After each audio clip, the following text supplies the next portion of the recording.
So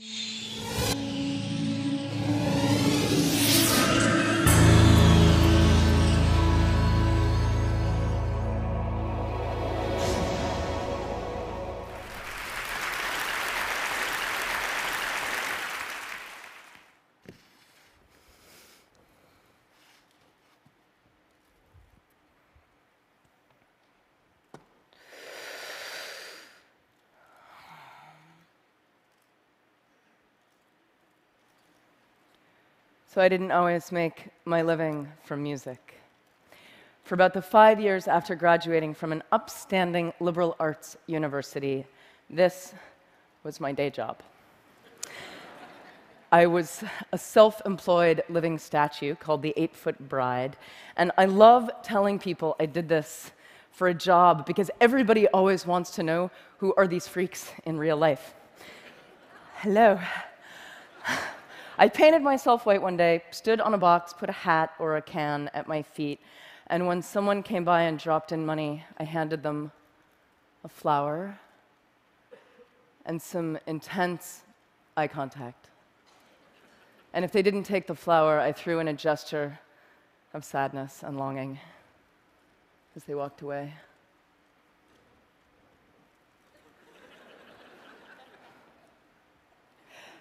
So I had the most profound encounters with people, especially lonely people who looked like they hadn't talked to anyone in weeks. And we would get this beautiful moment of prolonged eye contact being allowed in a city street, and we would sort of fall in love a little bit. And my eyes would say, "Thank you, I see you." And their eyes would say,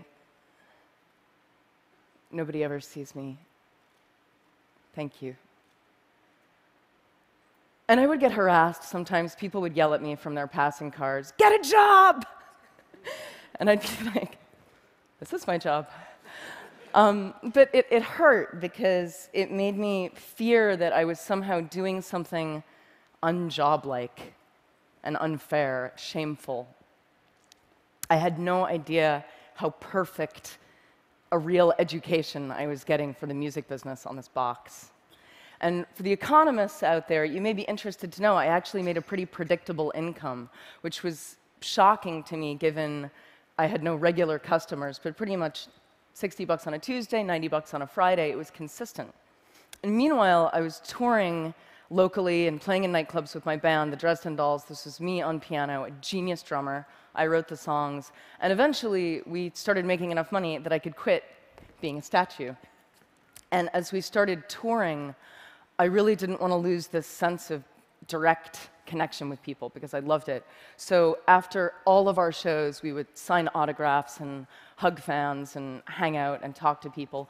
And we made an art out of asking people to help us and join us. And I would track down local musicians and artists, and they would set up outside of our shows, and they would pass the hat, and then they would come in and join us on stage. So we had this rotating smorgasbord of weird, random circus guests. And then Twitter came along and made things even more magic because I could ask instantly for anything, anywhere. So I would need a piano to practice on, and an hour later, I would be at a fan's house. This is in London. People would bring home-cooked food to us all over the world backstage and feed us and eat with us. This is in Seattle.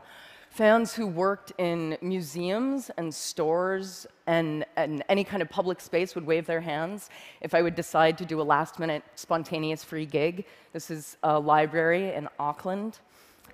On Saturday, I tweeted for this crate and hat because I did not want to schlep them from the East Coast, and they showed up care of this dude, Chris from Newport Beach, who says hello. I once tweeted, "Where in Melbourne can I buy a neti pot?" And a nurse from a hospital drove one right at that moment to the cafe I was in, and I bought her a smoothie, and we sat there talking about nursing and death. And I love this kind of random closeness, which is lucky because I do a lot of couch surfing. In mansions where everyone on my crew gets their own room, but there's no wireless, and in punk squats, everyone on the floor in one room with no toilets, but with wireless, clearly making it the better option. My crew once pulled our van up to a really poor Miami neighborhood, and we found out that our couch surfing host for the night was an 18-year-old girl still living at home, and her family were all undocumented immigrants from Honduras. And that night, her whole family took the couches, and she slept together with her mom so that we could take their beds.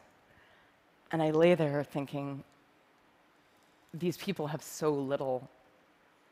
Is this fair? And in the morning, her mom taught us how to try to make tortillas and wanted to give me a Bible. And she took me aside and she said to me in her broken English, "Your music has helped my daughter so much. Thank you for staying here. We're all so grateful." And I thought, this is fair. This is this. A couple months later, I was in Manhattan, and I tweeted for a crash pad, and at midnight, I'm ringing a doorbell on the Lower East Side, and it occurs to me, I've never actually done this alone. I've always been with my band or my crew. Is this what stupid people do? Is this how stupid people die? And before I can change my mind, the door busts open. She's an artist. He's a financial blogger for Reuters. And they're pouring me a glass of red wine and offering me a bath, and I have had thousands of nights like that and like that. So I couch surf a lot. I also crowd surf a lot. I maintain couch surfing and crowd surfing are basically the same thing. You're falling into the audience, and you're trusting each other. I once asked an opening band of mine if they wanted to go out into the crowd and pass the hat to get themselves some extra money, something that I did a lot. And as usual, the band was psyched, but there was this one guy in the band who told me he just couldn't bring himself to go out there. It felt too much like begging to stand there with the hat. And I recognized his fear of, is this fair? And get a job. And meanwhile, my band is becoming bigger and bigger. We sign with a major label. And our music is a cross between punk and cabaret. It's not for everybody. But, well, maybe it's for you. We sign, and there's all this hype leading up to our next record. And it comes out, and it sells about 25,000 copies in the first few weeks. And the label considers this a failure. And I was like, 25,000, isn't that a lot? They were like, no, the sales are going down, it's a failure, and they walk off. Right at the same time, I'm signing and hugging after a gig, and a guy comes up to me and hands me a $10 bill. And he says, "I'm sorry, I burned your CD from a friend."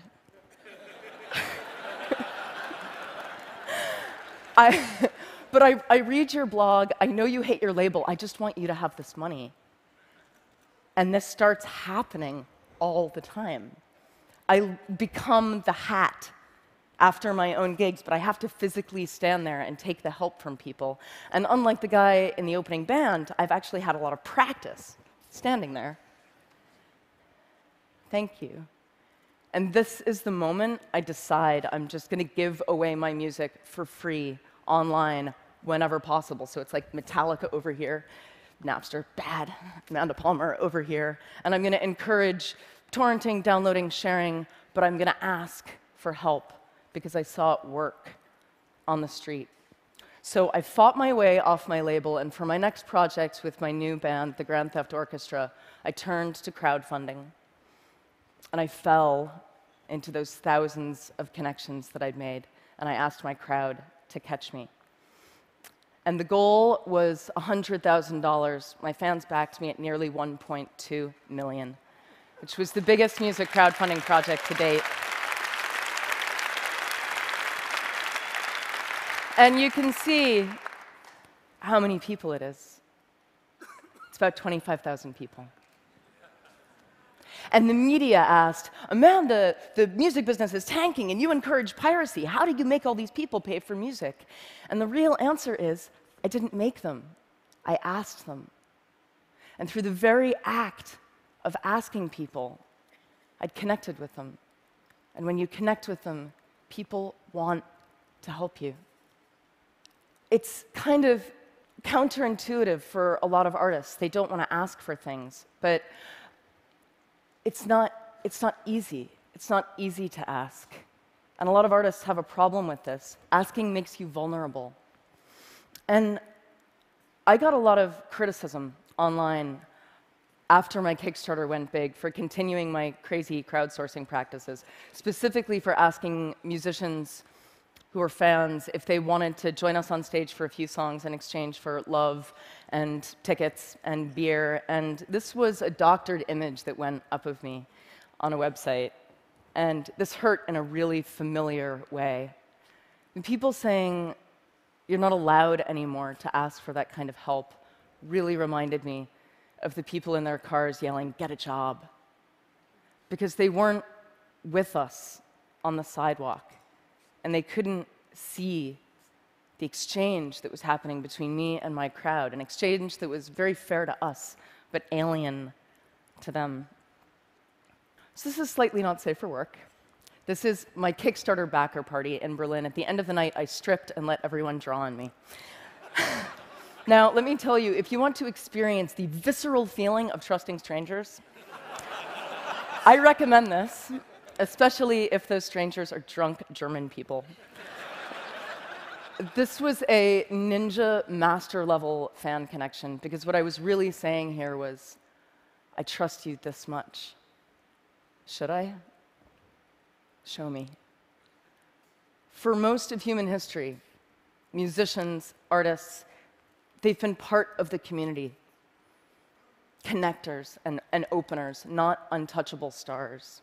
Celebrity is about a lot of people loving you from a distance, but the internet and the content that we're freely able to share on it are taking us back. It's about a few people loving you up close, and about those people being enough. So a lot of people are confused by the idea of no hard sticker price. They see it as an unpredictable risk. But the things I've done, the Kickstarter, the street, the doorbell, I don't see these things as risk. I see them as trust. Now, the online tools to make the exchange as easy and as instinctive as the street, they're getting there.